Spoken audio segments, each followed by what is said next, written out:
Paz do Senhor para todos os irmãos que estão aqui na nossa live hoje. Eu, antes de tudo, espero que todos os irmãos estejam aí se cuidando, tranquilos, debaixo da graça do nosso Senhor Jesus Cristo. Nós vamos fazer hoje o encerramento e o nosso convidado, quem vai fazer o comentário da lição hoje é o Bruno Duarte.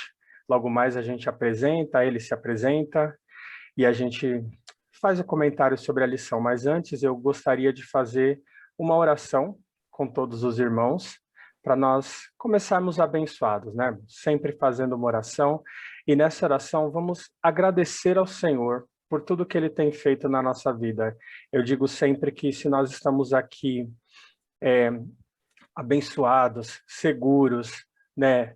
Estamos prosperando nesse tempo é porque a graça do Senhor é muito grande e ela tem nos alcançado todos os dias. Então, feche seus olhos aí onde você está, na sua casa.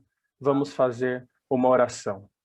Senhor, meu Deus e Pai, neste momento nós te damos graças, te louvamos, Senhor, por mais um dia nós podermos estar na tua presença para aprender da tua santa e gloriosa palavra.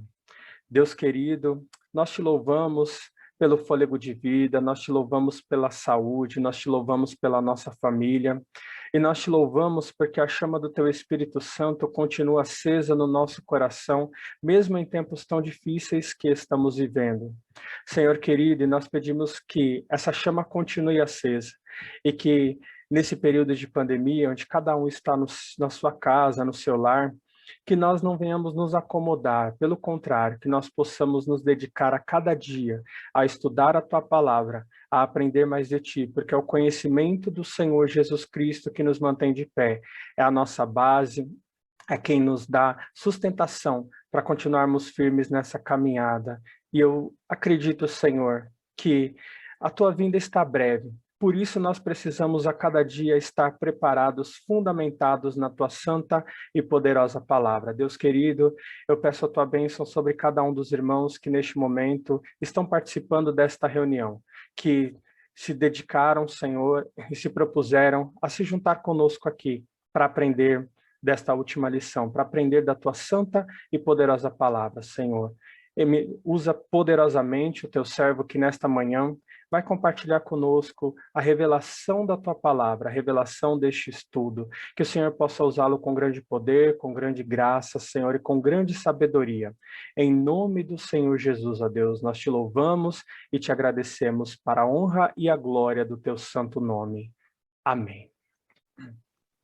Irmã Lilian, vamos começar pela leitura bíblica em classe. A senhora está no mudo, irmã Lilian. Aí, Jean, se você quiser compartilhar, cada irmão lê um versículo. O título, não atropela. Primeiro lê o título, texto áureo, a verdade prática, e depois compartilha a leitura. Então, fique à vontade, irmã Lilian.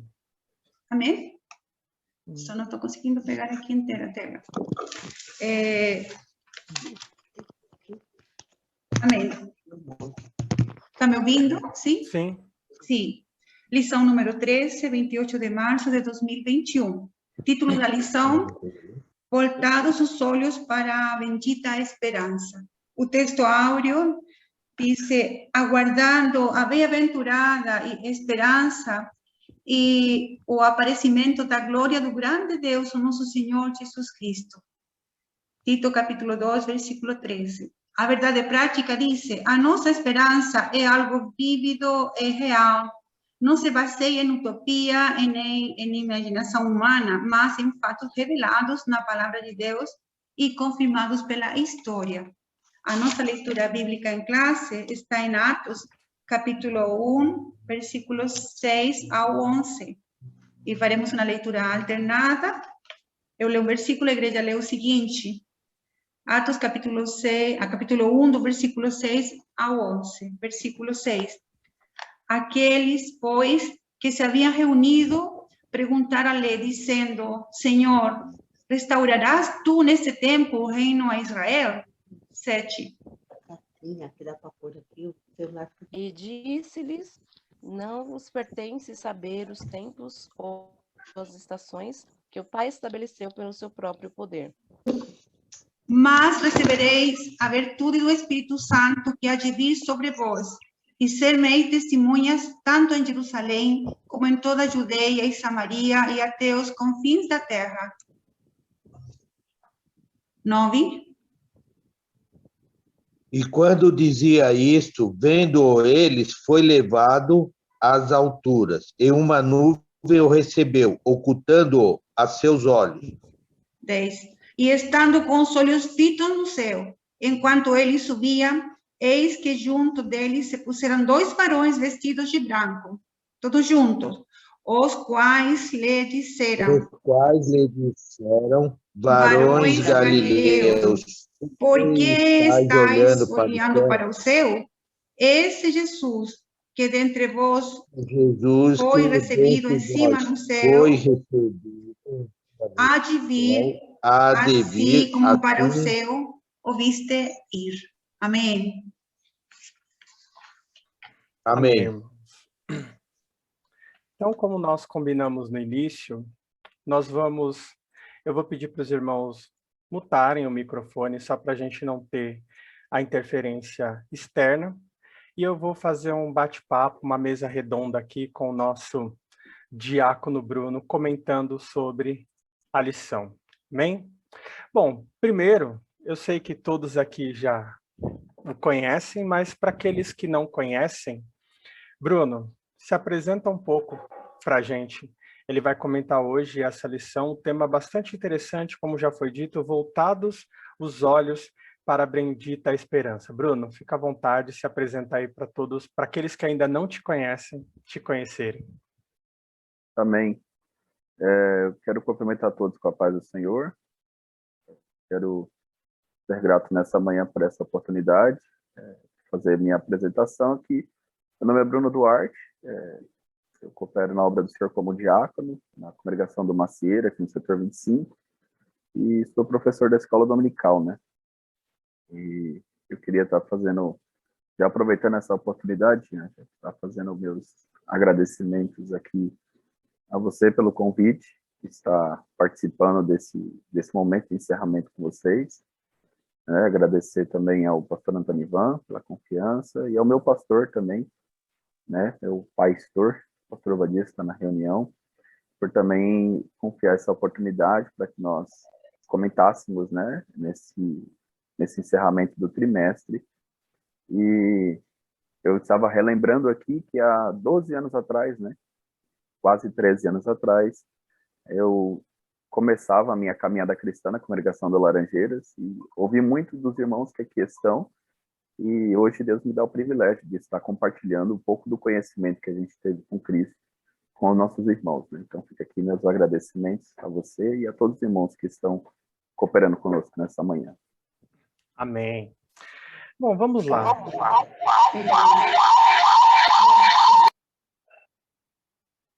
Bom, Bruno, já faz muito tempo que se anuncia a volta de Cristo, né? Isso faz muitas pessoas questionarem a veracidade dessa promessa. Mas, em contrapartida, a gente sabe que é justamente essa esperança na vinda de Cristo que não apenas mantém a igreja viva, em atividade, em pleno funcionamento, como também é essa esperança que nos motiva a buscarmos mais a Deus. Então, eu quero começar perguntando para você o que você pensa sobre esse tema, e também vou pedir para você comentar brevemente, na sua opinião, o que nós devemos fazer para continuar mantendo essa esperança viva? Legal. Jean, eu diria que o tema da aula de hoje, ele é um dos mais importantes da nossa revista, se não mais. Porque ele é a chave que fecha uma tríade conhecida como a ação do Espírito Santo na salvação, a comunhão com o Espírito Santo e, por último, o viver sempre com o Deus Trino. Então, nós temos esta ação no passado, no presente e algo que acontecerá no futuro. E logo de início, então, eu diria que eu acredito que a chave para que nós mantenhamos essa chama acesa seria a fé, a crença na promessa de que ele vai voltar.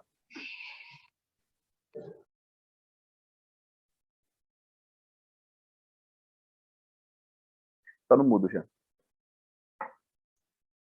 Eu faço isso o tempo todo, é normal já. Só lembrando, irmãos, enquanto os irmãos quiserem ir fazendo pergunta aí, podem ir colocando no chat, e à medida que a gente for desenvolvendo os tópicos aqui, a gente vai abrindo para que os irmãos possam também fazer os seus questionamentos, tá? Mas, Bruno, voltando lá ao nosso bate-papo, né? Entre os jovens é muito comum a gente ouvir a expressão, tem até páginas falando sobre isso, eu decidi esperar, quando o assunto é relacionamento, né? Isso demonstra uma opção dos jovens de renunciar a relacionamentos desiguais, relacionamentos com julgo desigual, como nós chamamos, porque nós sabemos que esses relacionamentos não agradam a Deus. E, ao mesmo tempo, buscar o Senhor em oração, não somente para Deus preparar aquela pessoa, mas também para viver o tempo certo e para que eles tenham maturidade para vivenciar um relacionamento feliz e que, consequentemente, agrada a Deus. No nosso relacionamento com o noivo, que é Jesus Cristo, como é que você observa essa relação entre a espera e o desenvolvimento da maturidade? E o que nós podemos fazer para desenvolver essa maturidade e, consequentemente, a nossa comunhão com o Espírito Santo de Deus, de modo que nós possamos ser guiados por ele no caminho correto ao encontro do noivo? Jean, nós podemos observar que existe uma relação muito grande entre maturidade e espera. Se nós observarmos o texto lá de Romanos, capítulo 5, dos versículos 1 a 5, eu vou destacar aqui apenas o versículo de número 3 a 5, que diz assim: não só, mas também nos gloriamos nas tribulações, porque sabemos que a tribulação produz perseverança, a perseverança um caráter aprovado, o caráter aprovado esperança, e a esperança não nos decepciona, porque Deus derramou o seu amor em nossos corações por meio do Espírito Santo que ele nos concedeu. Então, o que eu entendo por isso é que uma vez que nós fomos resgatados pela ação do Espírito Santo, nós passamos, então, por seu intermédio a conhecer mais a Deus e, por fim, nós somos convencidos de que existe uma esperança, uma bendita esperança. Por essa razão, eu estou convicto na crença da volta de Cristo, né, que a crença que Jesus irá voltar, ela norteia a gente para que nós vivamos uma vida de comunhão e conhecimento. Portanto, eu acredito que não é possível você crer, ser vigilante e fiel a Deus, a menos que a sua vida seja totalmente dominada, possuída ou cheia do Espírito Santo. Não é possível alguém afirmar crer na volta de Cristo, a menos que essa pessoa foi atingida pelo Espírito Santo, resgatada por ele. E, por fim, esse resgate do Espírito Santo, ele requer de cada crente que viva em comunhão. Então, perceba que é uma ação que acontece no passado, com o resgate do Espírito Santo, né, o resgate para uma vida nova. E, a partir dessa perspectiva, essa pessoa, então, passa a viver pelo Espírito, e é o próprio Espírito Santo que vai convencendo e criando essa convicção no coração de cada cristão de que a volta de Cristo está perto. Então, eu acredito não ser possível você confessar que Jesus irá voltar, a menos que você tenha uma maturidade na fé cristã, né? A menos que você não seja, você seja dominado pelo Espírito Santo, né?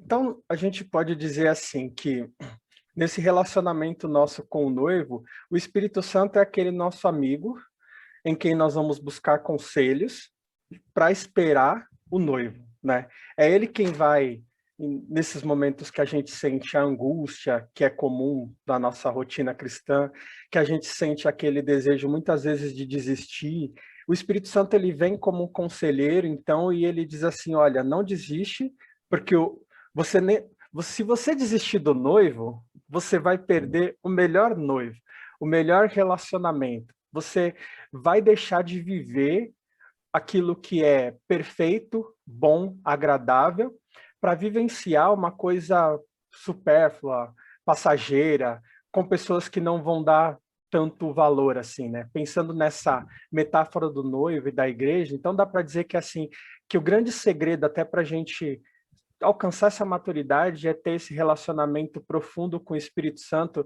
e não só para a gente desabafar com ele, mas também e principalmente para a gente ouvir os conselhos que ele tem para nós. Você concorda? Dá para a gente pensar nessa metáfora assim? Eu concordo, inclusive, Jean, tem até uma ilustração que eu ouvi de um pastor em Pernambuco, justamente aplicando essa figura entre o noivo e a noiva, né?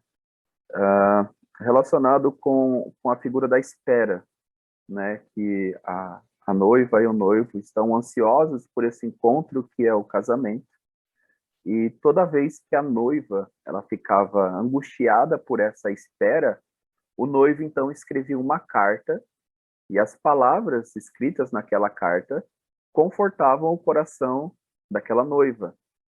Trazendo essa ilustração para o nosso contexto de igreja, né? Cristo chama a sua igreja de noiva, e Cristo é o noivo. E todas as vezes que nós ficamos angustiados, né, atormentados nessa vida, com as dificuldades, com os problemas, o noivo ele vem e escreve uma carta, que é justamente essa carta que nós temos. E quando nós lemos essa carta, né, quando nós lemos as palavras do noivo direcionada para nós, que somos noiva de Cristo, o nosso coração é confortado, né? Nosso coração é confortado. Então, eu acho que é uma ilustração e uma alegoria muito pertinente, principalmente para nós, igreja. E eu acho que um ponto muito importante aí também é a gente pensar na persistência, né? Acho que todo relacionamento, toda grande realização, ela se dá a partir da persistência, né?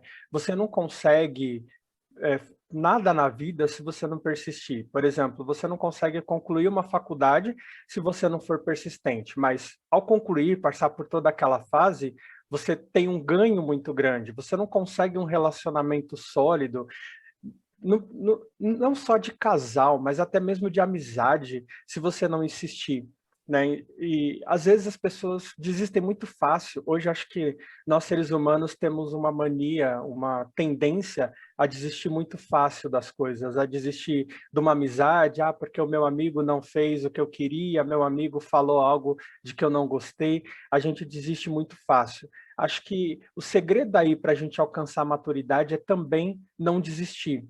É continuar insistindo nos relacionamentos, né? Porque o nosso amigo, às vezes, precisa justamente dessa nossa insistência para ser recíproco nisso. Não que Deus precise de nada para ser recíproco, mas eu entendo que é justamente essa insistência que traz o conhecimento, e o conhecimento traz maturidade. Então, quando a gente insiste nisso, e como você bem ilustrou, né?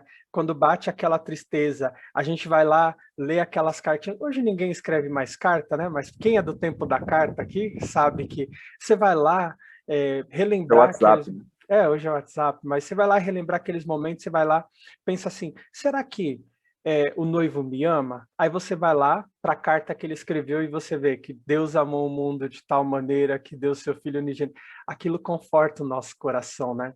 Eu acho que essa insistência somada a essa memória constante do que Cristo fez na nossa vida ajuda a gente a ter maturidade. Mas, bom, continuando, irmãos, alguém tem alguma dúvida sobre esse tópico?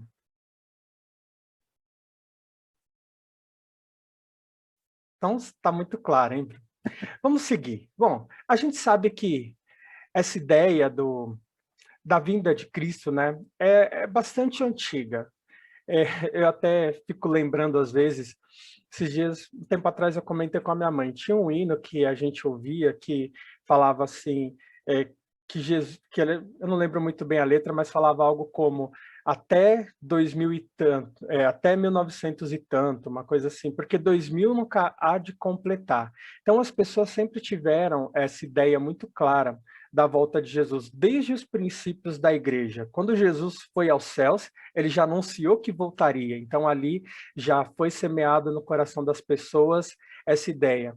Eu queria que você comentasse um pouco como é que essa ideia, esse conceito se desenvolveu, esse ensinamento sobre a vinda de Cristo se desenvolveu lá nos primórdios da igreja e também ao longo do tempo. Acho que dá para fazer um breve resumo aí, né? Lá desde a igreja primitiva até como é que hoje a gente enxerga esse momento, esse conceito. Legal. Já longe de ser um comentário exaustivo, né? Até porque requeriria tempo e também capacidade da minha parte, coisa que é necessário um desenvolvimento, mas de uma forma resumida e breve, o movimento cristão ele tem se caracterizado por um nítido elemento apocalíptico, né? O cristianismo tem uma concepção linear da história, né? Para um fim que marcará a consumação de todas as coisas. Inclusive, já isso é algo interessante, porque muitas pessoas já perguntaram para mim se quando Jesus voltar e tudo se findar, né, e a gente estiver lá no céu, alguém pode voltar a pecar novamente, né, e tudo começa de novo. Nessa perspectiva, a história seria cíclica, né? Mas quando a gente olha para o Antigo Testamento, nós podemos perceber fortemente os elementos de uma escatologia nos profetas que indica um fim para todas as coisas, né? Existe um propósito. E também a gente vai acompanhar no Antigo Testamento uma mensagem clara de esperança, paz e justiça em um Messias que iria vir para, digamos assim, arrumar todas as coisas, né? Então a gente vê um anelo muito grande pela restauração e intervenção de Deus na humanidade. A gente pode ver em Isaías, Daniel, Joel, Oséias e diversos profetas. No Novo Testamento, nós encontramos a principal ênfase de uma mensagem escatológica nas próprias palavras do Senhor Jesus, principalmente em Mateus 24, que é chamado o sermão, né, do princípio das dores. Existe, inclusive, um termo teológico muito utilizado no meio escatológico, que é o já e o ainda não. Isto é, o Filho de Deus, ele já veio ao mundo, né? Ele morreu e ressuscitou. Isso já aconteceu. Ao mesmo tempo, ele ainda irá voltar no futuro para consumar todo o seu propósito. Então, o reino de Deus, ele está presente, mas ainda não alcançou a sua plenitude. Olhando, então, de forma resumida para a história da igreja, né, a gente vê, ao longo da história, que a esperança de Cristo, né, a esperança da volta de Cristo, era nutrida diariamente na vida dos nossos irmãos. E isso é um ponto importante, porque a interpretação que eles tinham do retorno de Jesus moldou a forma como eles viam o cotidiano. Paulo, por exemplo, ele exortou alguns irmãos na igreja em Tessalônica que haviam parado de trabalhar, né? Eles esperavam tanto a volta de Jesus para os seus dias que eles pararam de trabalhar. E Paulo vai falar, olha, se vocês não querem trabalhar, vocês também não comam. Então, porque muitos acreditavam que a volta de Cristo era tão iminente que eles deixavam tudo. Passando um pouco o período da igreja primitiva, nós temos Justino, que era conhecido como Marte, e Irineu, pais da igreja, que acreditavam que a segunda vinda de Cristo e o milênio eram eventos um pouco distantes do seu tempo. De sorte que também eles acreditavam que os mortos iriam ressuscitar e iriam reinar com Cristo por 1000 anos. Sendo assim, eles eram considerados como pré-milenistas. Algo até interessante de lembrar, inclusive por curiosidade, Jean, mas no ano de 172, Montano e as suas auxiliares, né, a Priscila e a Maximila, começaram a espalhar que o milênio já havia começado e que dentro em breve Jerusalém iria descer nas proximidades da Frígia, na Ásia Menor. E isso fez com que eles vendessem todos os seus bens, que eles vendessem as suas casas, que eles deixassem as suas famílias e eles morassem próximo, então, aquele monte que era o monte prometido, de onde Jesus iria voltar. Orígenes também, né, teve a sua parcela de contribuição, principalmente na interpretação alegórica da Bíblia. Ele fez com que os cristãos focassem, então, na vida prática e não no milênio. Quando a gente entra no período medieval, né, nós não encontramos grandes acontecimentos na parte escatológica. Mas eu quero lembrar os irmãos, porque não teve tanta ênfase no período medieval com a escatologia, porque a igreja estava muito envolvida na corrupção, né, principalmente por causa das indulgências e etc. Então é um período um pouco tenebroso da igreja, esse período medieval. Por isso não se tem uma forte ênfase escatológica. No entanto, no período da Reforma, Lutero não era muito fã do livro de Apocalipse. Ele não era muito fã porque ele era revoltado com o uso que a Igreja Católica fazia com o livro de Apocalipse, principalmente por causa da cobrança das indulgências, né? Então, era muito nítido aqueles teatrinhos, né, do Satanás com um tridente na mão, espetando os crentes, e ele precisava, né, dessa forma, causar um espanto nos irmãos para que eles pudessem comprar o seu pedacinho no céu. Então, Lutero não era muito fã, mas no futuro ele acaba usando o próprio livro do Apocalipse para culpar a igreja. Ele até identifica a igreja como sendo a Babilônia, né? Terrível. Então a gente tem essa questão. Olhando já um pouco mais atual, né? A gente tirando esse foco da reforma e olhando para o nosso contexto atual e já finalizando as minhas palavras, a gente tem o surgimento de uma nova corrente, uma nova visão escatológica chamada de pós-milenismo. E esse movimento acreditava que a vinda do Senhor iria vir após o milênio. E essa ideia, inclusive, ela ganha notoriedade por conta do iluminismo e da visão otimista de mundo. Ou seja, os avanços da ciência, o aumento da expectativa de vida, junto com o movimento missionário mundial que aconteceu no século XVIII e XX, né? Inclusive, no livro Heróis da Fé tem muitos desses missionários que foram enviados. Essa expansão que tem, né, dos avanços tecnológicos, dessa visão otimista de vida, causa uma nova visão de que a gente já estaria vivendo o milênio e que Cristo iria vir após esse grande progresso. Qual foi, então, a rasteira que o mundo, né, que a história deu nessa visão? As duas grandes guerras mundiais. Eles acreditaram tanto que o ser humano seria bom e capaz de resolver todos os problemas, e, por fim, eles acabaram concluindo que todo o avanço tecnológico, toda a motivação do coração que os homens tinham se afunilaria para uma coisa, para o uso do mal. Né? E atualmente, hoje, Jean, no século XX, né, a gente passou do século XVIII, XIX, século XX, por causa da expansão, né, das igrejas pentecostais, a visão que hoje predomina, digamos assim, no mundo é o dispensacionalismo, né? Principalmente pelo crescimento estrondoso das igrejas pentecostais no século XX e pela divulgação da Bíblia Scofield, que vinha com uma ênfase muito grande nessa área dispensacionalista.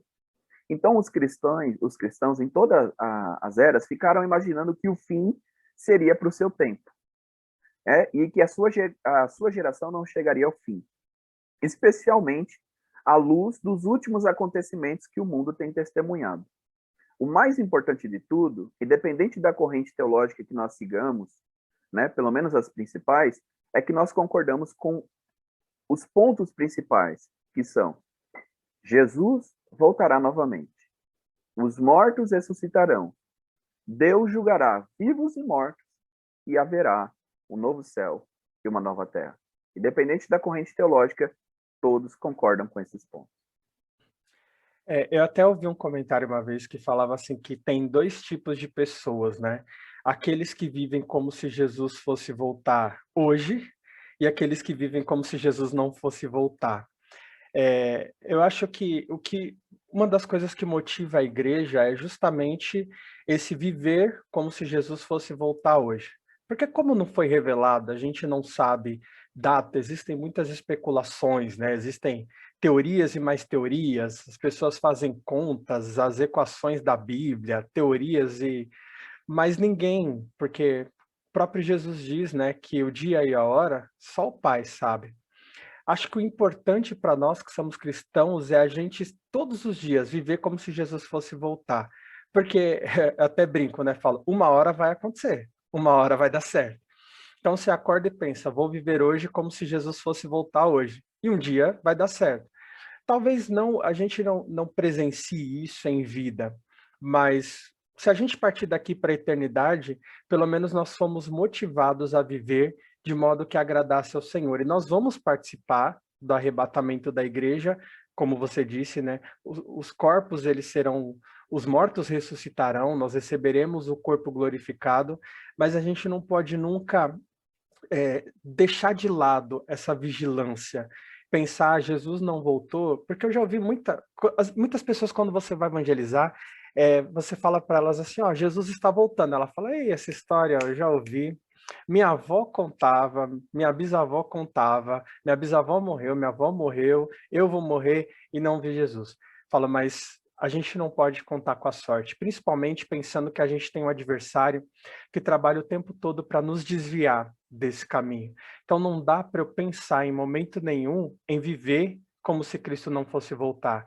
Não dá para eu pensar, não dá para eu viver me permitindo pecar ou fazer alguma coisa pensando, não, vai dar tempo de eu me reconciliar. Porque e se não der?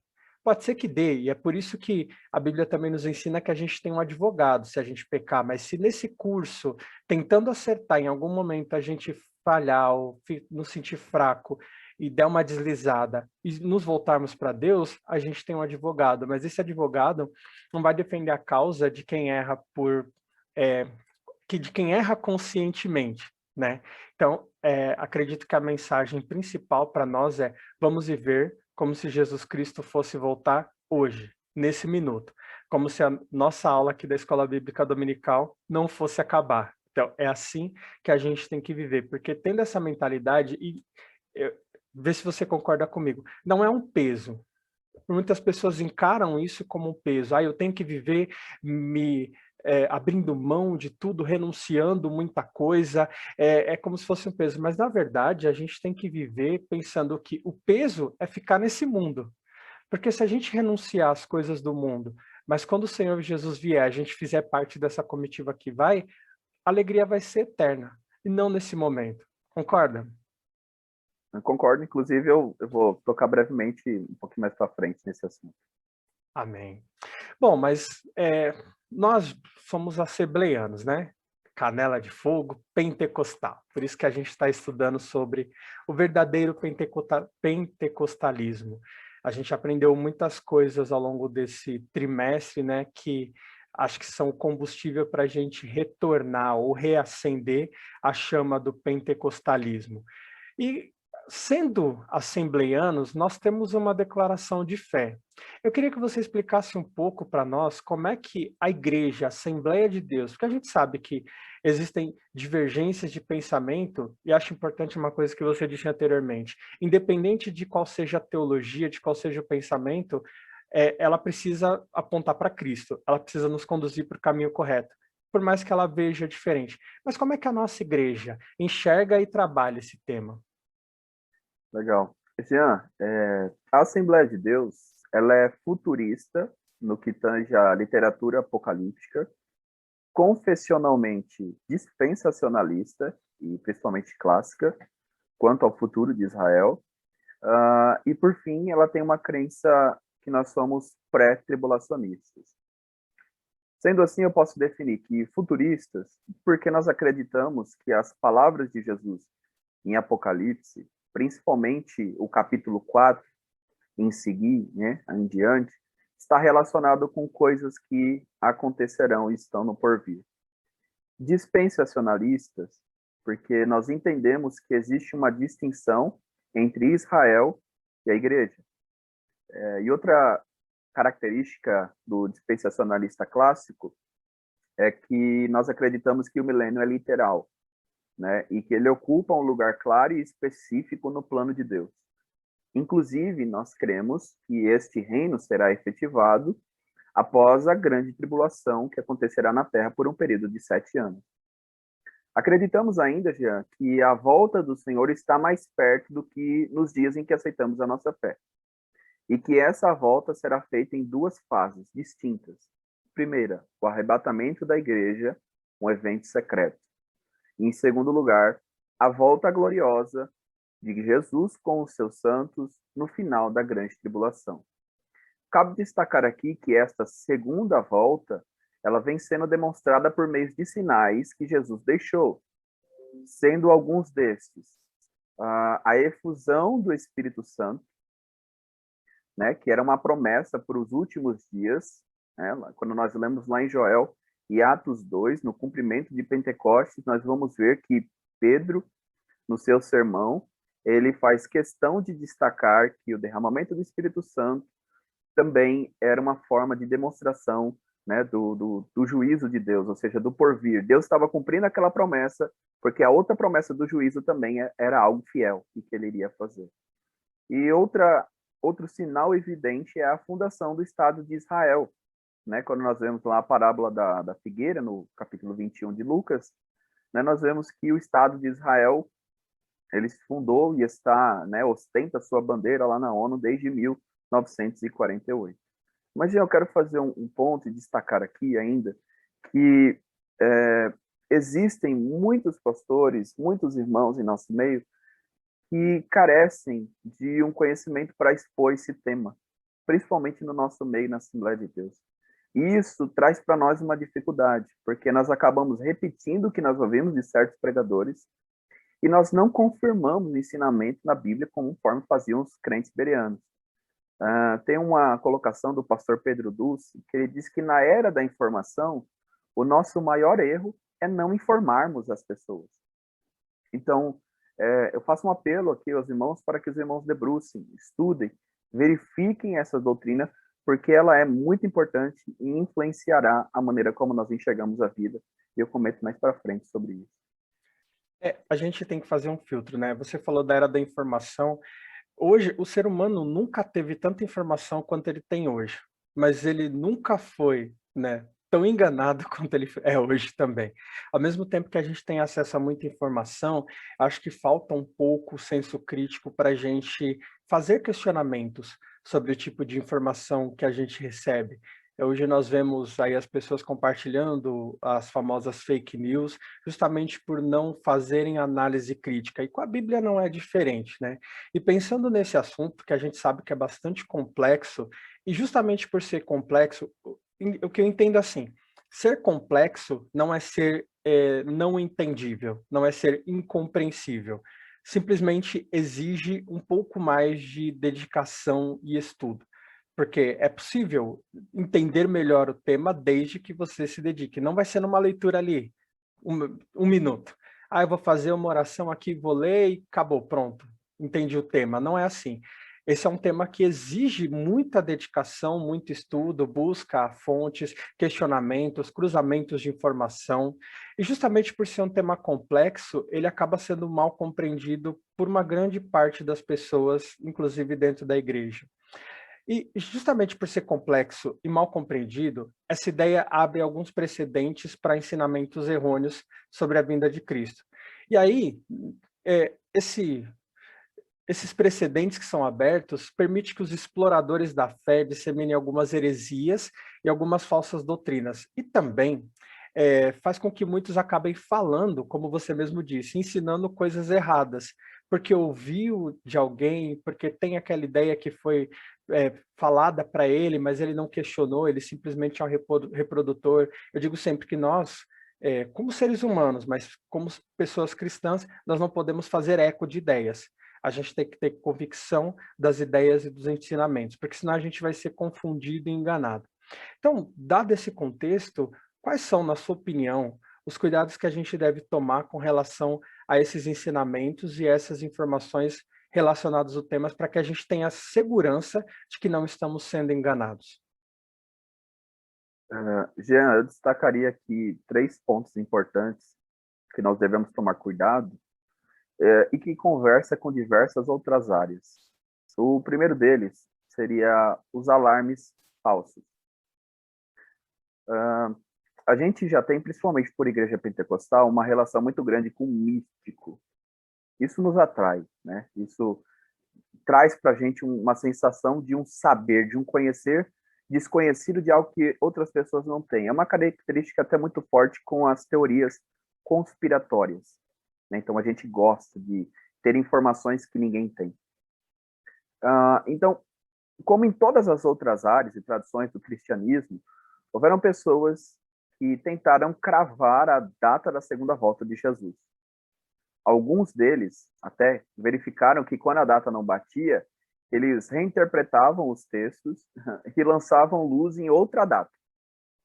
Inclusive, eu quero dar uma dica para os nossos irmãos e aqueles que estão para nos ouvir, que se você um dia tentar cravar uma data, se você receber uma revelação tentando cravar uma data, faça como Lutero e Calvino, que travaram uma data para depois da sua morte, porque aí depois ninguém vai querer recobrar deles, né, se estava certo ou não.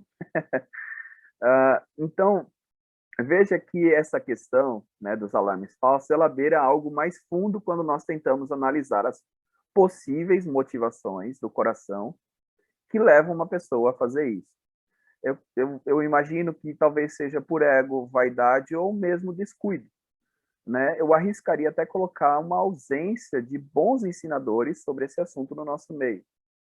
Inclusive, já recentemente eu preguei um texto na parábola das 10 virgens, e observe como é incrível que o próprio texto dá indicação do gênero literário da passagem, né, que é uma parábola, mas geralmente, como nós gostamos de pregar esse tipo de mensagem, de forma alegórica, né, a gente traz ilustração para cada elemento da passagem.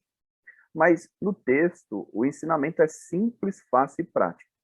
E é escrito no final: vigiem, pois não sabem o dia e nem a hora. Em textos como parábolas, os ensinamentos nos trazem lição moral sempre no final, né? E se nós tivermos o cuidado de ler a parábola anterior, né, de Mateus 24, a gente vai perceber, né, que os servos que estavam naquela parábola, aqueles trabalhadores que estavam na parábola de Mateus 24, eles estavam trabalhando e não esperavam o seu senhor. E o Senhor aparece repentinamente. Na parábola do capítulo 25, que é a parábola seguinte, nós temos as 10 virgens que sabiam o horário do noivo, mas o noivo frustra o horário delas e aparece depois. Na primeira parábola, o Senhor aparece antes. E na segunda parábola, o Senhor aparece depois. Ou seja, nós não saberemos quando. E quando a gente quer tentar acertar, a gente nunca vai acertar. Porque o Senhor, ele fala: eu virei numa data em que vocês não imaginam. Então, isso é algo que a gente precisa repensar em nosso meio, com profecias, com, sabe, revelações que muitos irmãos trazem em nosso meio, querendo cravar, dizer que interpretam sinais e, pá, não vão acertar. Segundo ponto, e já caminhando para o final do meu comentário, eu destacaria algo muito importante, principalmente para os nossos dias, que é a internet. E como eu relacionei no tópico anterior, e você comentou, a internet, ela permitiu o acesso à informação com muito mais facilidade. E sabendo disso, muitas pessoas, no intuito de lacrarem ou se tornarem famosas, né, ter aqueles 15 minutos de fama, acabam divulgando informações sem o mínimo filtro e preocupação com os receptores. E isso no meio evangélico é muito prejudicial. Por quê? Porque nós temos, e aqui culturalmente falando, né, nós não temos, na verdade, o cuidado de conferir se a mensagem é verdadeira ou não. No Oriente Médio, Jean, a informação era algo muito preciosa. E os ouvintes eram responsáveis por transmitir o recado recebido com o máximo de fidelidade possível. Você consegue imaginar isso hoje, Jean?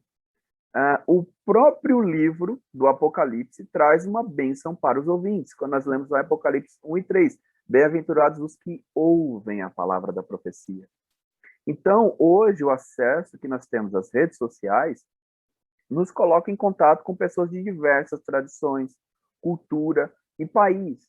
E a nossa atenção deve ser redobrada para que a gente não assimile falsas ideias e ensinamentos acerca da volta do Senhor. Devemos continuar levantando a bandeira e proclamando que a volta do Senhor é para os nossos dias, embora nós não saibamos a previsão da data. Inclusive, já destaco aqui um caso prático que aconteceu nesses dias, que foi bem divulgado no WhatsApp dos irmãos, eu não sei qual dos irmãos aí recebeu, mas teve um senhor aí que estava profetizando acerca do dia 30 de março agora, que ia ser um dia de terror, que ia ser um dia de espanto, que ninguém deveria sair na rua, que as pessoas deveriam ungir a porta da casa com azeite, e etc, etc, etc.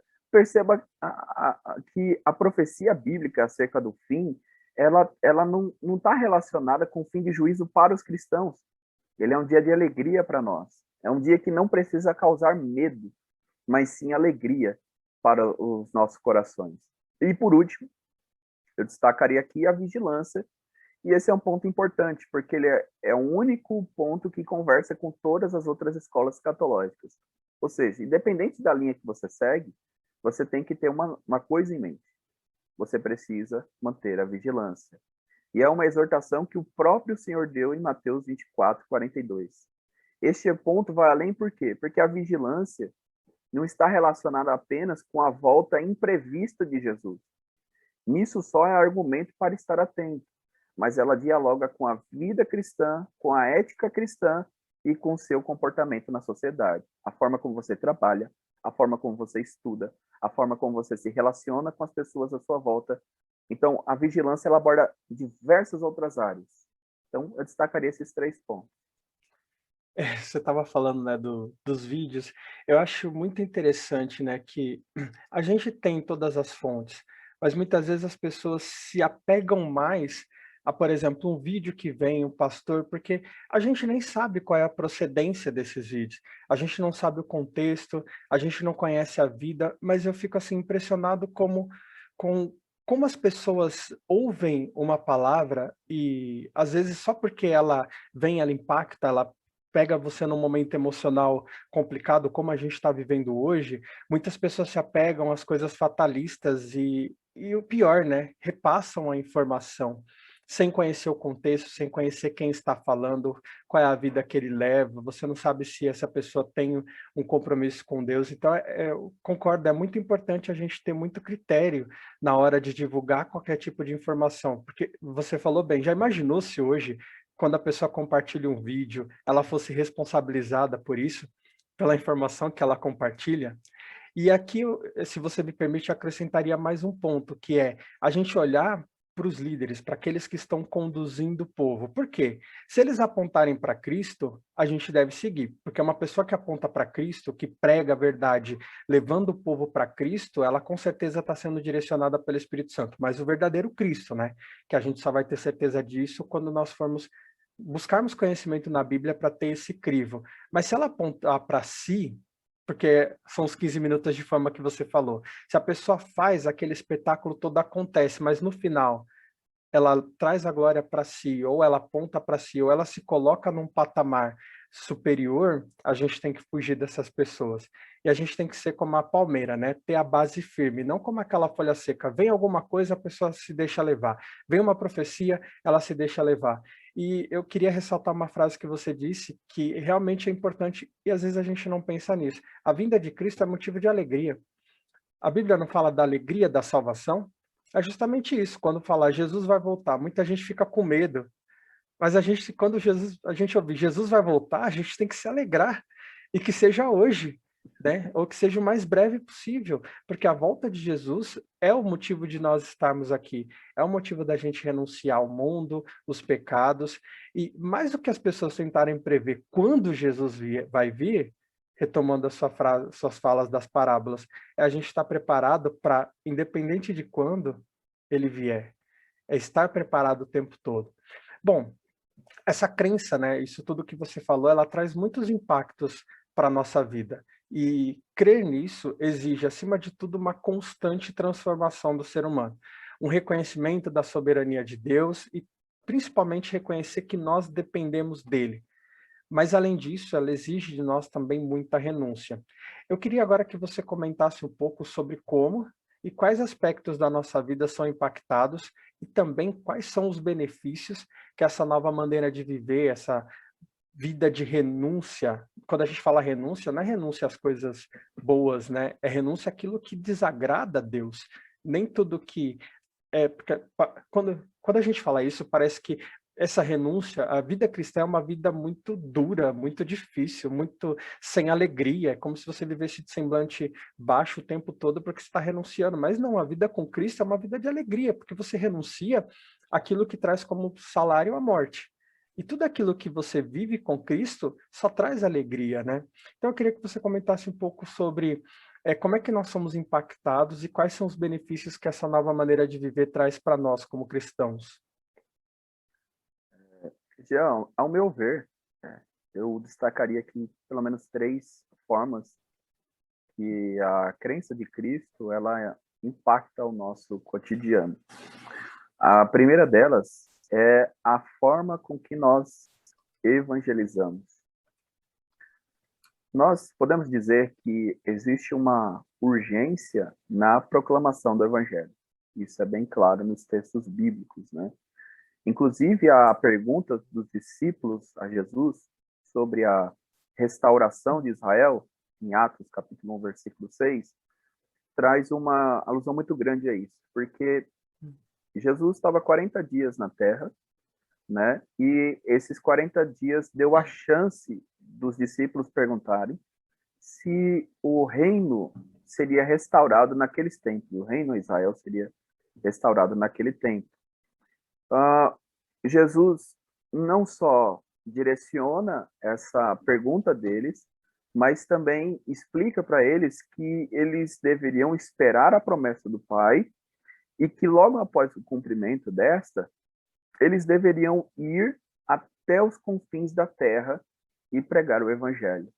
Então, longe de ter uma expectativa de uma melhora, de uma chegada do reino, nós temos uma missão a ser cumprida antes disso, que é a proclamação do evangelho. Inclusive, tem uma parábola da grande ceia, em Lucas, capítulo 14, versículo 17, que ilustra bastante isso aí. Diz que nesta parábola o Senhor fez uma grande ceia e ele convidou diversas pessoas, importantes pessoas que moravam em torno daquela região. E essas pessoas, então, né, os primeiros convidados, eles se demonstraram totalmente desinteressados em participar daquele evento. O senhor, então, né, que estava organizando aquela ceia, ele meio que se revolta e pede para que os seus servos fossem até aquele arraial novamente, fossem até aquelas cidades, aqueles bairros, e ele disse para aqueles servos, olha, chamem os coxos, chamem os mancos, chamem os cegos, chamem a todos os quais vocês podem encontrar no meio do caminho e peça para que eles venham. Então perceba que não houve um tempo extra, né? Não foi oferecido um tempo extra. Vamos tentar marcar uma nova data para que esses primeiros convidados eles possam comparecer. Não. O Senhor disse, vão com pressa e chamem essas pessoas. Né? Então, há uma urgência de se evangelizar. Né? Em Mateus, a parábola que conta essa parábola, inclusive Mateus ele traz um destaque específico nessa parábola, que ele fala que chegou um convidado negligente, ele não estava com as vestes apropriadas, ou seja, ele não estava com as vestes santas. Sobre essa questão ainda do evangelismo e essa urgência que nós temos, né, a volta de Cristo ela influencia a forma como nós evangelizamos, porque se o Senhor está próximo a vir, há uma urgência em anunciar que ele está próximo. Um seguidor que tentou seguir a Jesus, ele desejou protelar o seu compromisso para que ele pudesse enterrar, né, o seu pai. E aí Jesus disse para ele, olha, deixe que os mortos enterrem seus próprios mortos. Né? E tem outro, que é a sequência ainda nesse mesmo texto, que tentou seguir a Jesus, mas ele disse, não, deixe primeiro eu despedir da minha família e eu vou e sigo o Senhor. E aí Jesus vira para ele e diz, ninguém que tendo posto a mão no arado, olha para trás, e olha para trás é apto do meu reino. Ou seja, existe uma urgência. Eu trago aqui até uma curiosidade, que há uma ênfase muito grande nessa pregação, principalmente dos nossos pioneiros, mas que a gente repete um lema que não é nosso, mas que foi reproduzido por nós, que é Jesus Cristo salva, batiza, cura e breve voltará. Essa mensagem, ela não é assembleiana, mas foi colocada no nosso composto porque ela faz muito sentido, mas essa mensagem ela é da igreja quadrangular, né? Se você olhar lá, inclusive na igreja quadrangular, você vai ver 4 quadradinhos que vai ter justamente essas ênfases, né? Então, isso está até no jornal Mensageiro da Paz, que essa mensagem era quadrangular, mas por causa da grande influência que teve na época dos anos 90 e 2000, então foi assimilado, né, essa ideia. Outra questão que eu diria que impacta a nossa vida é a fidelidade. E aqui eu já estou caminhando para o fim também nos meus comentários, mas eu queria trazer uma ilustração para até ficar mais claro, que diz assim, um pai ele conduz o filho pela floresta até o final da tarde, e sobre as montanhas ele permanece com ele e venda os olhos do seu filho. E existia um rito, então, de uma passagem para que aquele menino se tornasse um homem. O menino, então, se assenta em uma pedra e passa a noite sozinha na mais absoluta escuridão. Ele está vendado e ele espera ser aprovado. Para que ele pudesse ser aprovado como homem, ele deveria passar a noite na montanha, sozinho e vendado. Ou seja, ele teria que suportar a noite escura, o terror e a expectativa daquilo que ele não via. Existiam muitos gritos, pedidos de socorro naquela região, naquela montanha, e o menino permanecia vendado. Quando o dia amanheceu e o menino tirou a venda, ele percebeu que o seu pai estava na frente dele o tempo todo. Então, eu diria que, em segundo lugar, a volta de Cristo ela vai influenciar a nossa fidelidade. E o próprio comentarista da lição, ele destaca que a fidelidade é a qualidade de ser cheio de fé, característica do que é fiel, leal. Então, diante desse tema, abordando essa terminologia, faz muito sentido. E eu diria que isso é muito importante. Porque crer na volta de Jesus é uma qualidade de alguém que tem fé.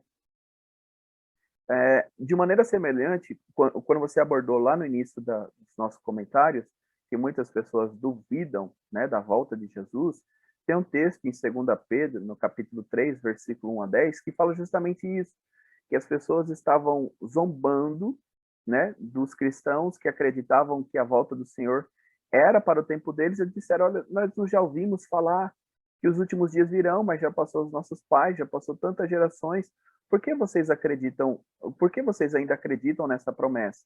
E Pedro vai dizer, olha, 1000 anos para o Senhor é como um dia, e um dia é como 1000 anos. Ou seja, eu diria que esse é o maior desafio, Jean. Esse é o maior desafio para todos os crentes da nossa era, que é viver pela fé, perseverar, crer. A crença na volta de Jesus está relacionada com a fidelidade. Paulo, inclusive, ele mencionou 3 coisas que deveriam ser desenvolvidas, que era a fé, o amor e a esperança. Entretanto, uma delas permaneceria, que era o amor. Porque pensa comigo, enquanto nós vivemos aqui nessa terra, nós devemos viver por fé, conforme Hebreus 10, 38. Porque nós não conhecemos o Senhor pessoalmente. Mas quando ele vier, nós veremos ele como é. Logo, a fé não é mais necessária. Porque eu não preciso mais imaginar aquilo que está por vir. Eu vejo. Então, viver pela fé, viver por fé e crer nesta promessa é algo que deve motivar cada cristão. Nós devemos viver com fidelidade. Portanto, eu quero incentivar a todos os irmãos que estão nos ouvindo, né, para que você creia em Deus e creia nas suas promessas. E isso motive você a ser fiel a Deus. Você pergunta, eu preciso ser fiel para ser salvo? Não, você precisa ser fiel porque você já é um salvo. E a fidelidade precisa ser desenvolvida. Por último, encerrando, Jean, eu destacaria um terceiro ponto, como a volta de Cristo influencia a nossa vida, que é a forma como a gente lida com a morte e a vida futura. Por quê? Da perspectiva bíblica, a morte tem 2 aspectos importantes. Primeiro, porque a morte é um efeito visível do pecado no homem. E segundo, porque por meio da morte é a última coisa que nós seremos salvos. Dessa forma, nós somos convencidos de que na cruz, Jesus conquistou a nossa remissão e agora nós temos uma esperança sobre a morte. Isto é, a vida não acaba na morte. E eu quero deixar isso bem claro para os irmãos, principalmente no período em que nós estamos vivendo. Nós podemos observar que após a ressurreição, os apóstolos, eles riam da cara da morte. Paulo diz, o morrer para mim é lucro. Eles riam da cara da morte. Por quê? Porque na visão deles, a morte não tinha mais nenhum efeito. A morte seria um veículo que conduziria eles para o encontro com Jesus. Saber que Cristo está voltando é encarar a nossa vida aqui de outra forma. É entender que a nossa vida está nas mãos do Criador. Outro aspecto que eu trago, para encerrar, sobre a vida futura, é que a gente tem uma visão, às vezes, um pouco limitada sobre a vida futura. Porque, afinal, Deus nos criou para viver bem aqui nessa terra. E a gente vive bem. Mas, às vezes, a atenção que nós damos para essas coisas do mundo faz com que nós percamos a necessidade de estar com Cristo lá no céu. E, às vezes, né, a visão que a gente tem de morar no céu, né, a visão que nós temos dos salvos, é que são salvos ociosos, ou seja, a gente vai ficar lá tocando a harpinha, de boa, comendo a uvinha no cacho, deitado na nossa cama, na mansão celestial, de boas, né? Então, traz uma visão muito de crentes ociosos lá no céu. Mas eu quero que você veja de outra forma. Não que isso não seja uma verdade, e ainda possa acontecer. Entretanto, o texto ele permite que a gente olhe um pouco mais fundo e perceba coisas que vão ser compartilhadas lá. E primeiro, nós trabalharemos. Se você gosta de trabalhar, se você gosta do que você faz, o texto vai dizer em Apocalipse 7,15 que diz assim: estão diante do trono de Deus e o servem dia e noite. Outro texto em Apocalipse 22:3 diz assim: e os seus servos o servirão. Então nós podemos observar que o trabalho ele foi algo instituído antes do Jardim do Éden, né? O Senhor já tinha falado para Adão: Adão, você tem que cuidar do jardim, você tem que guardar o jardim, e é muito provável que lá no céu nós teremos novas funções. Aos irmãos um pouco mais experientes que eu, há 30 anos atrás, acho que os irmãos não imaginavam que existiria Uber, TI, analista de sistema, etc. Mas eu acredito que novas funções serão desfrutadas lá. Nós temos ainda teremos alegrias sociais. Iremos rever os nossos amigos que nos deixaram antes. E tornaremos a ter comunhão com eles. Imagina desfrutar da comunhão daquela sua irmã chata, mas que não será mais chata lá, porque lá não entra esses tipos de comportamentos. Nós teremos plenitude de conhecimento, teremos estabilidade, luz e beleza. E destaco aqui, meus irmãos, imagine desfrutar das mais belas praias e belezas. Se você acredita que o Arraial do Cabo é lindo, imagina desfrutar e deslumbrar das passagens mais belas e bonitas.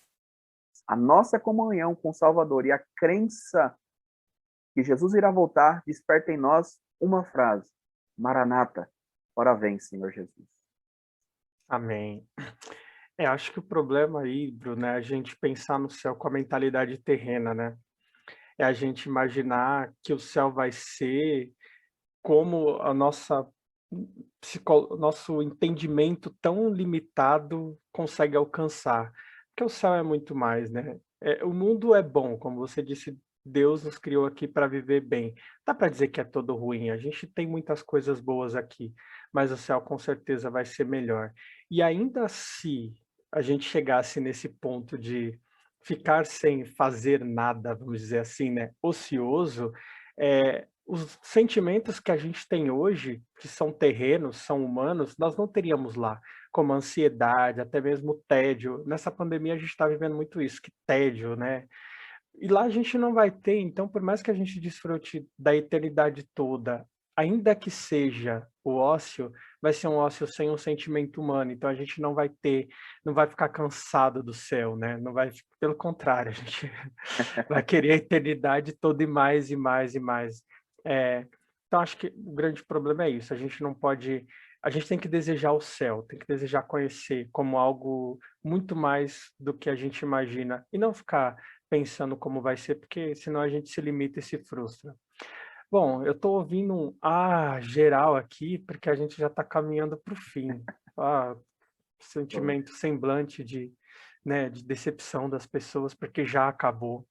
Mas para a gente finalizar esse bate-papo, esse novo modelo, eu gostaria que você comentasse qual que é a importância desse conjunto de lições que nós estudamos nesse trimestre e quais são as transformações que eles devem promover em nossa vida. Nós reaprendemos ou estudamos rememoramos como é ser pentecostal de verdade, que não é só pular, não é só cair no poder, é muito mais, né? Eu diria que isso tudo é que a gente imagina como ser pentecostal é consequência do que é ser pentecostal e não a essência do que é ser pentecostal. E também como é que a gente deve usar isso para, em primeiro lugar, nos aproximarmos de Deus e, consequentemente, para nós disseminarmos a palavra e os ensinamentos para a igreja e para aqueles que ainda não conheceram o Todo-Poderoso. Porque quando a gente tem uma boa nova, a gente tem uma coisa boa, a gente quer compartilhar, né? A gente não consegue guardar, eu pelo menos não consigo. Quando acontece qualquer coisa, eu quero contar para todo mundo.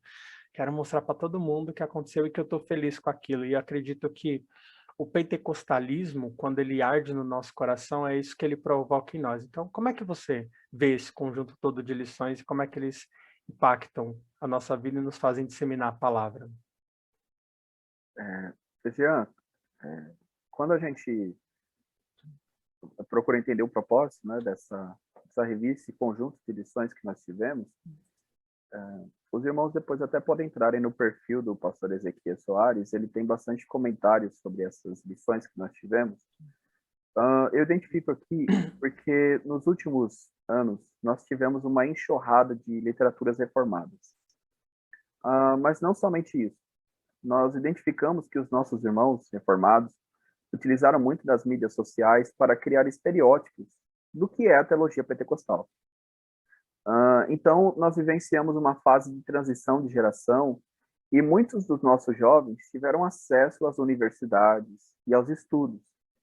E lá dentro eles foram expostos a doutrinas, ideologias, que são contrárias à nossa fé. E o grande problema é que nós chegamos um pouco atrasado com materiais que poderiam dar suporte aos nossos jovens. Logo, eles recorreram à teologia reformada, que já estava mais amadurecida nesse aspecto literário. E isso brilhou aos olhos deles, né? Brilhou aos olhos de muitos jovens. Então, essa foi a porta de entrada para que eles conhecessem essas doutrinas. Então, eu afirmo que a presente lição abordou, ao longo de 3 meses, os principais conteúdos da nossa doutrina. E nós conseguimos verificar que um espantalho foi criado e pintado sobre nós. E é por isso que eu quero encorajar os irmãos, né, que eles se aprofundem cada vez mais, tomando como ponto de partida a nossa lição. Leia, releia, peça para alguém explicar os pontos que você não entendeu, mas desfrute. E essa lição, eu acredito que ela trouxe a certeza para os nossos jovens, para que eles, não só os jovens, mas todos os irmãos, para que eles fossem mais avivados, tementes a Deus e tornassem a vivenciar os tempos de sede da busca do Senhor. Inclusive, isso é algo que o pastor Obadias destaca muito e que a gente foi perdendo ao longo dos anos, e não se fala mais sobre batismo com o Espírito Santo, dons espirituais, a crença na volta de Cristo, comunhão com o Espírito Santo. A gente não pode ficar, não pode ser, na verdade, saudosista, querendo relembrar os velhos tempos e vivenciar os velhos tempos. Mas a palavra de Deus para nós é: Deus tem algo novo para as nossas vidas. E essa lição trouxe esse despertamento e a crença de que Deus tem algo novo para as nossas vidas. Por fim, Jean, eu quero concluir a minha participação dizendo que a vinda do Senhor é a nossa bendita esperança. Numa época de desespero, nós afirmamos que a esperança cristã não está fundamentada na noção humanista e otimista da natureza humana, nem na crença marxista de que a sociedade pode ser transformada por mudanças sociais. Pelo contrário, o cristão tem a suprema esperança de que o Rei dos Reis, Senhor dos Senhores, está vindo em glórias.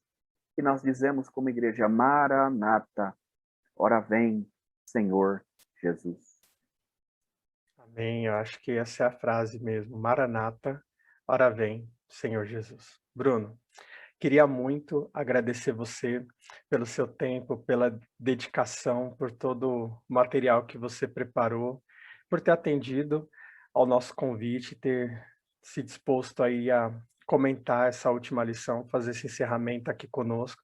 Também já quero agradecer a todos os que estão aqui participando e queria abrir agora, caso alguém tenha alguma pergunta, tiver algum questionamento, pode ou mandar aqui no chat ou pode abrir o seu microfone aí e fazer a pergunta e a gente tenta aí, na medida do possível, responder. Alguém tem alguma pergunta? Algum comentário? Em tempos de pergunta a gente faz assim, né? Deixa aqui o Jean responder.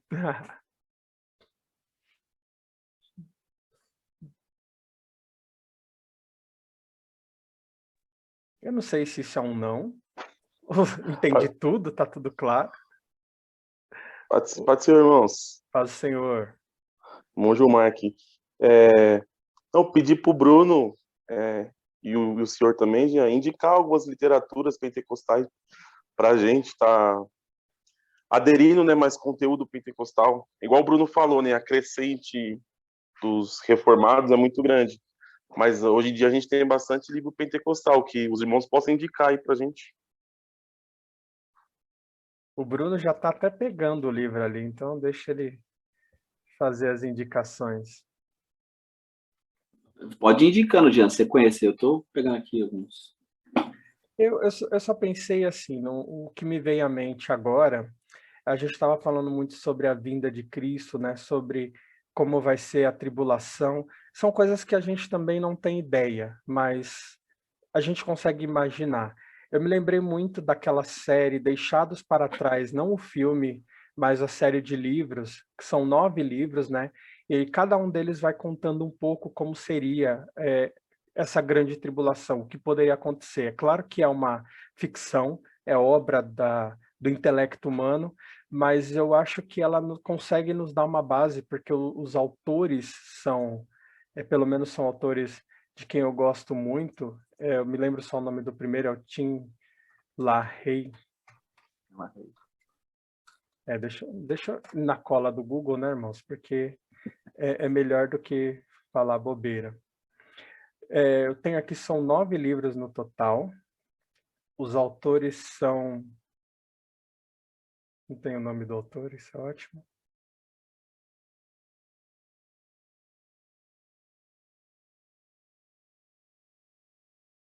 Mas fala aí, Bruno, enquanto eu pego o nome correto aqui do livro. Pô, eu diria que a principal fonte aí de indicação seria, em primeiro lugar, a Bíblia, né? Que os irmãos se debrucem sobre ela, né? Leiam a palavra de Deus. Eu acho que é mais do que suficiente. E naqueles pontos que os irmãos tiverem dificuldade, né? Falar com os líderes, né, da igreja. Em segundo lugar, diria que fica aqui algumas indicações. Então, nós temos primeiro aqui, que é escatologia e a influência do futuro no dia a dia do cristão, do pastor Russell Shedd. E eu diria que esse aqui é o principal, que é a teologia sistemática na perspectiva pentecostal, do Stanley Horton, que é da CPAD. É bem interessante. Esse aqui traz basicamente quase todos os assuntos que a gente abordou aqui na lição. E a gente tem diversos pastores, meus irmãos, que tem canais no YouTube, que tem sites, pastor Ciro Chances, pastor Ezequiel Soares, pastores principais da nossa denominação. A maioria deles tem Instagram, tem Face, e eles postam quase que diariamente conteúdos, né? Então, os irmãos que não tiverem acesso a comprar os livros, os irmãos podem estar acessando a página deles. Depois, eu e o Jean, a gente pode estar formando um link com esses sites. Os irmãos podem disponibilizar lá para o crescimento. Peguei aqui, os autores são Tim LaHaye e Jerry B. Jenkins. Como eu disse, não é que a gente vai ler esses livros e acreditar que tudo que está aqui é verdade, porque é uma obra de ficção. Então, mas ela acho que consegue nos dar um parâmetro do quão complicado vai ser esse período de grande tribulação, né? Então, é bem interessante. Mais alguma pergunta, irmãos? Irmão Jean, Bruno, uma sugestão também. Meu tio Fernando, ele acabou de falecer, se os irmãos estão sabendo, no dia 15 de março. E ele era um estudioso de escatologia, e ele teve muitas publicações, tem incluso publicações dele na CPAD também. E tem um livro chamado Descobrindo os Tesouros do Apocalipse, são 2 volumes, está disponível lá também, por se os irmãos se interessam, é muito bom. Legal. Vou indicar, vou colocar aqui na minha listinha já também. Nós vamos montar um link com todos esses livros, e aí a gente compartilha com os irmãos. A gente monta, faz aqui e manda para vocês.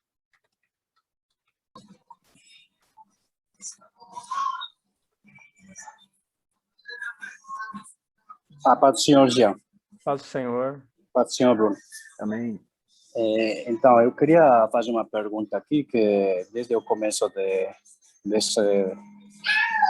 do tema, né, que a gente estudou agora, esses 3 meses, em poucas palavras, resumindo, o que é pentecostalismo, um pouco complicado para pronunciar. Qual seria, resumindo, o conceito de pentecostalismo? Como é que é um resumo do pentecostalismo? Isso, Tá, eu vou dar um breve, assim, um resumo do resumo. É que, claro, o pentecostalismo ele é baseado na ideia, né, do Espírito Santo, mas ele é um movimento do cristianismo evangélico que dá ênfase especial numa experiência direta e pessoal de Deus ou com Deus por meio do batismo com o Espírito Santo. Então, isso é o pentecostalismo. Tá? Basicamente assim, a gente pode dizer que é não sei se eu posso chamar de estilo de vida, mas é basicamente isso, é uma maneira de viver que é centrada na pessoa do Espírito Santo, a partir do batismo com o Espírito Santo, e que foca numa ênfase profunda e especial com Deus por meio desse batismo com o Espírito Santo. É por isso que ao longo das lições foi incentivado muito não só o batismo com o Espírito Santo, mas também a busca, o desenvolvimento dos dons espirituais, os frutos do Espírito, enfim, o conjunto de questões pessoais e espirituais, por exemplo, frutos do Espírito, a gente desenvolve com a ajuda do Espírito Santo, mas são qualidades que nós precisamos buscar, ou seja, elas não são dadas por Deus. É diferente do dom de revelação, do dom de fé, esses são dados por Deus. Por mais que eu queira, se Deus não me der, eu não vou desenvolver. Então, o pentecostalismo é basicamente esse conjunto de elementos que são em partes espirituais, em partes do próprio ser humano, que visam, por meio do Espírito Santo, e quando a gente fala do batismo com o Espírito Santo, né, muita gente acha que é só quando se fala em línguas, mas o falar em línguas é uma evidência, o batismo com o Espírito Santo não é só o falar em línguas, mas é por meio desse batismo com o Espírito Santo ter um relacionamento íntimo e profundo com Deus. Esse é basicamente o resumo do meu entendimento do que é o pentecostalismo. Bruno, se quiser complementar? Não, eu acho que você abordou bem. Eu diria as mesmas palavras. Tem 2 perguntas aí, acho que no chat. Vamos lá. Como estamos em um momento muito difícil de pandemia, essa pergunta da Priscila, onde surgem vários vídeos e informações sobre o fim do mundo, até mesmo que nos deixam apavorados, falsas profecias que nos apavoram. Qual seria a nossa postura diante de tantas coisas e como filtrá-las? Tem esse questionamento devido a vários vídeos que vêm sendo disparados e até pessoas que não estão sabendo como lidar com esse momento. Isso aqui é um ponto muito, assim, suma importância, porque como lidar com essa situação, com esse momento? Bruno, quer responder? Eu poderia fazer um comentário, depois você pode complementar. Fica à vontade.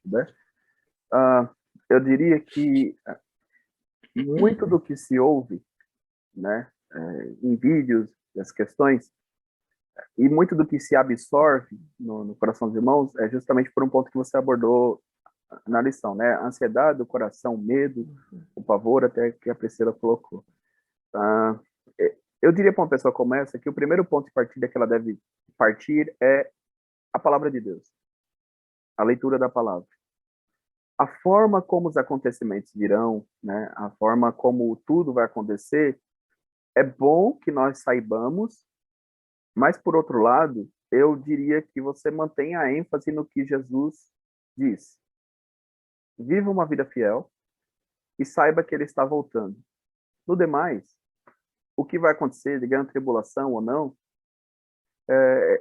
o filtro que eu diria, né, para uma pessoa que está recebendo diversas mensagens, eu diria que a maior dificuldade dessa pessoa, voltando até o ponto anterior, é a falta de leitura bíblica mesmo. Acho que não tem como fugir disso, né? A pessoa, às vezes, só tem preferência, às vezes, por ver vídeos, por ouvir áudios, do que sentar e colocar os olhos na Bíblia e ler.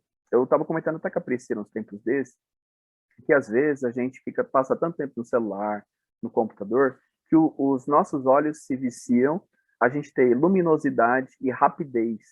E quando a gente para e senta e abre um texto preto e branco com letras, se torna mais difícil a leitura, né? A gente tem que reacostumar o nosso cérebro. Então, o conselho que eu diria para a pessoa é, primeiro, que você debruce sobre as promessas que o próprio Cristo falou, sobre o fim e como isso acontecerá. De resto, com expectativas sobre como se dará o fim do mundo, grande tribulação ou não, isso é preocupação que salvo não tem que ter medo ou se preocupar. Por isso eu leio no Kindle. É preto e branco e não desacostumo. Mas eu acho que aí tem um ponto assim bem interessante, que é a gente tem medo do desconhecido. E o que esses vídeos fazem, na maioria das vezes, é trabalhar com o desconhecido de uma forma afrontosa, de uma forma amedrontadora, né? Mas eu dei uma aula esses dias sobre cristologia e falei sobre o verbo, né? E uma das implicações de Cristo como verbo, né? No princípio era o verbo era Deus. Essa palavra lá no seu original, ela tem uma das acepções que é justamente comunicar, palavra. E a Bíblia foi feita para Deus se comunicar com o homem, e ela é feita de maneira clara. A gente pode até questionar, mas e as passagens complexas? Como eu disse, elas são complexas, mas não são impossíveis de entender. Um pouco de dedicação para você entender o contexto cultural, o contexto social, do momento em que ela foi dito, para quem ela foi dito, quais são as interpretações corretas daquela palavra, te permite um entendimento correto do que foi dito. E eu acho que para lidar com a ansiedade, a gente não pode se deixar levar por esse medo, pelas coisas que vêm e nos amedrontam, né? Que vêm só para amedrontar, porque o que Cristo quer comunicar, e é isso que a gente precisa ter muito claro na nossa cabeça, o que Cristo quer comunicar sobre o fim, sobre a eternidade, é justamente a esperança maior que a igreja deve ter. Em nenhum momento, nem no Apocalipse, que é um livro, vamos chamar assim, né, bastante intimidador, mas nem as coisas que estão escritas no Apocalipse, elas devem gerar medo nas pessoas, nem ansiedade, nem nada disso, elas devem gerar esperança. O propósito principal da Bíblia e de Deus se comunicando com o seu povo é de gerar esperança e não ansiedade. Então aí a gente já pode, por isso, classificar da seguinte maneira: se esses vídeos, essas questões, elas não trazem acalento, não trazem me fugiu a palavra agora, mas se elas não trazem esperança para o nosso coração, então alguma coisa está de errado. E mais do que isso, né? A gente hoje entrou num modelo, o modelo Netflix, né? O modelo de consumir conteúdo. Hoje nós somos incentivados o tempo todo a consumir conteúdo. É na Netflix, é no YouTube, em todos os lugares está lá assim, venha, está pronto, consuma. Só que o que Deus está dizendo para a gente e tem nos ensinado por meio dessas lições é diferente. Não é consuma, é estude, é se dedique, é reflita, é questione.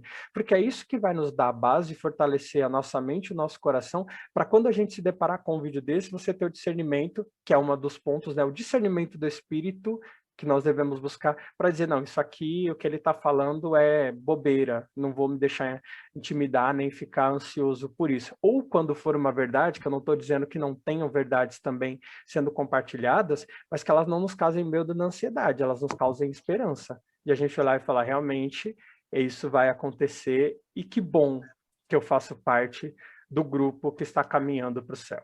Eu complementaria até, Gê, aproveitando o gancho, que eu lembrei de algo, que isso é algo que vem já de tempo, né, na nossa denominação, e não somente na nossa denominação, mas também essa questão da geração, que é questionar. O próprio texto bíblico, ele incentiva que todas as profecias devem passar por julgamento. Todas. Dois ou três, se tiver um profeta falando, 2 ou 3 o julguem. O próprio texto pede para julgar as profecias. Então, nós temos total liberdade de nós julgarmos para discernir se aquela profecia veio de Deus ou não.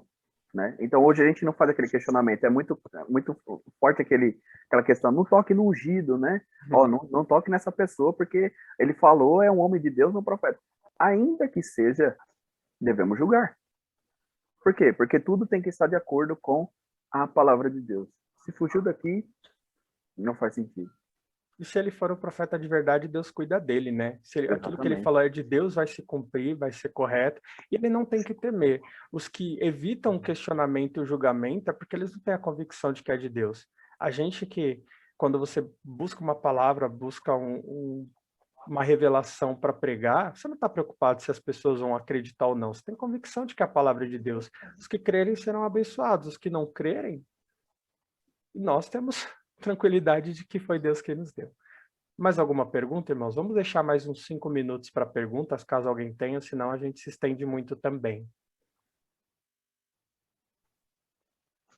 Mais alguma dúvida?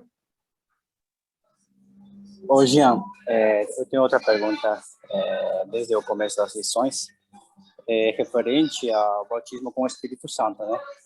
Eu venho originalmente de uma igreja presbiteriana. Aí o que acontece? A gente não foca naquilo de você tem que ser batizado, batizado. Né? Não é o foco na igreja, na presbiteriana. Pelo menos naquela época que eu aprendi, né? Só que desde que eu vim aqui na Assembleia de Deus, o foco geralmente sempre é aquilo, né? Tem que ser batizado, tá? Eu entendo que, como você falou agora, é uma confirmação do teu íntimo com Deus, né? Como você está realmente com Deus. O que acontece é certo a igreja estimular a procurar ser batizado com o Espírito Santo, porque como já ouvimos falar, eu acredito que vocês também já ouviram, muita gente pela ansiedade, pelo entusiasmo, eles acabam falando, repetindo coisas que outro irmão falou, sem ele sentir realmente. Isso de a igreja estimular, você procura o tempo todo e a pessoa se achar sem saída, sabe? Ou esperar realmente o Espírito Santo agir em você e ele mostrar o tempo que você estiver preparado, realmente ele te batizar. Isso seria a minha questão, né? Eu estou desde muito tempo já com essa pergunta, né? Com essa coisa na minha cabeça aí. Queria ver se vocês conseguem um pouquinho me ajudar. Tá. Posso começar, Bruno? Você complementa? Você perguntou primeiro assim, se é correto estimular. Sim. Só que, entenda, estímulo é diferente de intimidação. Eu entendo o que você quer dizer, que muitas vezes há uma cobrança para que as pessoas sejam batizadas com o Espírito Santo. Eu acho que a gente pode fazer isso de uma outra maneira. Estimular é diferente de intimidar. Estimular é incentivar. E incentivar é você mostrar o caminho. E o caminho está em tudo que a gente estudou nessa lição. Eu entendo assim, o batismo com o Espírito Santo, ele não é uma consequência de uma busca desenfreada só de oração para receber o selo do Espírito Santo. Ele é resultado de um relacionamento, é resultado de um conjunto de coisas, sabe? De um conjunto de fatores. Ele é resultado de você ter uma vida de oração, sim, de busca. Você precisa desejar, então eu entendo que a função da igreja e dos líderes é despertar nas pessoas esse desejo por buscar o Espírito Santo, mostrar quais são os benefícios desse batismo com o Espírito Santo, mas ele também vem da responsabilidade pessoal que nós temos com Deus, que vem a partir da leitura da palavra, a partir de observar os mandamentos, daquilo que a Bíblia nos ensina, a partir do desenvolvimento de um amor ao próximo, de cada vez mais sermos parecidos com Cristo. Então eu entendo que assim, o nosso foco principal, ele tem que estar no conjunto das coisas. O batismo com o Espírito Santo, ele vai ser consequência de tudo isso. Por isso a lição não focou, quando falou de pentecostalismo, exclusivamente no batismo com o Espírito Santo ou somente nos dons espirituais. Ela focou no conjunto. Ela apresentou a pessoa de Jesus Cristo, ela trouxe o conhecimento disso, o conhecimento dos dons, para quê, como eles devem ser usados, o que deve ser buscado, mostrando que a igreja tem diversidade de dons, então nem todo mundo vai ter dom de profecia, nem todo mundo vai ter dom de revelação, nem todo mundo vai ter dom de fé. São esses conjuntos, esse entendimento de Cristo, esse relacionamento que vai fazer com que a pessoa, consequentemente, seja batizada com o Espírito Santo. E só repetindo, entendo que o papel da igreja seja estimular, sim, incentivar, mas não só busca o batismo com o Espírito Santo, do tipo, vem aqui todo dia no culto, domingo nós vamos orar, você vai ser batizado. Porque só isso não vou dizer que é pouco, entenda, não estou diminuindo o Espírito Santo, mas é que nós precisamos do conjunto, nós precisamos ter um relacionamento completo, mais íntimo com Deus, um conhecimento dele. Então, é consequência do conjunto. Não é uma obrigação, é um prazer e um privilégio. Por isso, sim, nós temos que incentivar. Talvez até partir para talvez fazer isso de uma maneira diferente, que eu entendo que é como a gente está fazendo aqui na escola bíblica, sabe? Mostrando os dons, apresentando passo a passo, trazendo luz a esse conjunto de aspectos, porque isso, assim, eu vou falar por mim, isso é pessoal, estudando todas essas lições, não tem como não despertar no seu coração o desejo de ter os dons espirituais, o desejo de ser batizado com o Espírito Santo. O conhecimento de Deus, ele vai gerar no seu coração esse desejo de buscar. Por isso é importante, como eu disse, o conjunto. Bruno, você quer? Só complementando, o irmão Ronaldo, né, que fez a pergunta, Ronald, ele disse que veio da igreja presbiteriana, e lá há uma ênfase muito grande no caráter, né? Então, o caráter cristão, ele acaba ganhando mais destaque. É importante lembrar que, para a igreja pentecostal, a gente acredita também nessa questão do caráter, o cristão precisa ter um caráter libado, santo, né, justo, mas nós enfatizamos também bastante o serviço. E o serviço, ele é expresso, né, o serviço a Deus, ele é expresso por meio dos dons que ele próprio nos dá, né, os dons espirituais, naturais, etc. Logo, o próprio texto em Atos nos diz que, e a gente abordou isso na nossa lição, na aula, que o próprio batismo com o Espírito Santo é um dom. Então, ele não é dado para quem merece, porque você vai ver muitas pessoas que, às vezes, aos seus olhos, não mereciam, mas é batizado. Então, o batismo com o Espírito Santo, ele é um dom e ele deve ser buscado. Por que ele deve ser buscado? Porque ele tem um propósito. E o propósito do batismo com o Espírito Santo é esse fervor espiritual para evangelização, para proclamação. Você vai perceber uma ênfase muito grande naqueles que... Você quer descobrir se alguém for batizado com o Espírito Santo? Além do sinal das línguas estranhas, você tem que perceber nessa pessoa uma mudança de comportamento em relação ao evangelismo e à obra de Deus.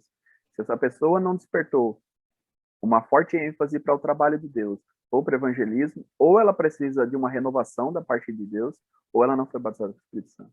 Então nós enfatizamos essa parte justamente por isso, porque o batismo com o Espírito Santo, ele não é dado por merecimento, ele é um dom de Deus, mas é um dom de Deus para ser utilizado no serviço diário da igreja, para atendimento no serviço de irmãos.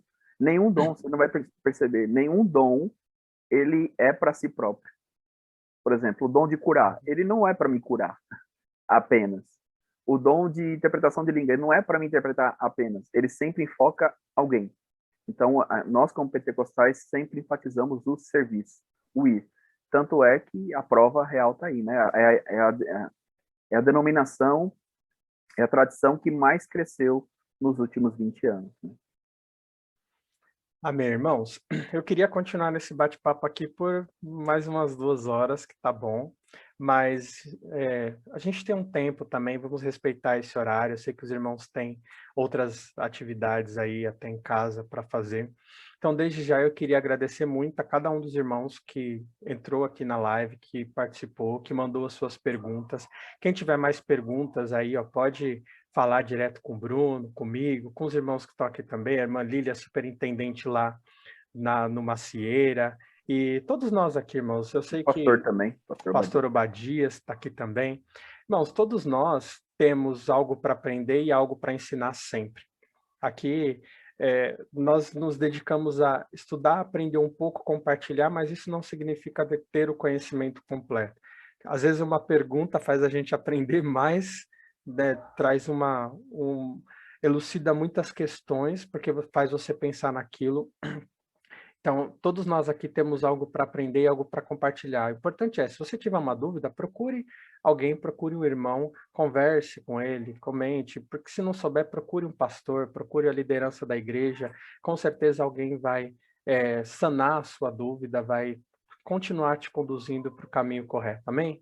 Malília, queria abrir também a senhora a fazer as considerações finais, comentar, compartilhar. Fique à vontade para fazer as suas considerações também.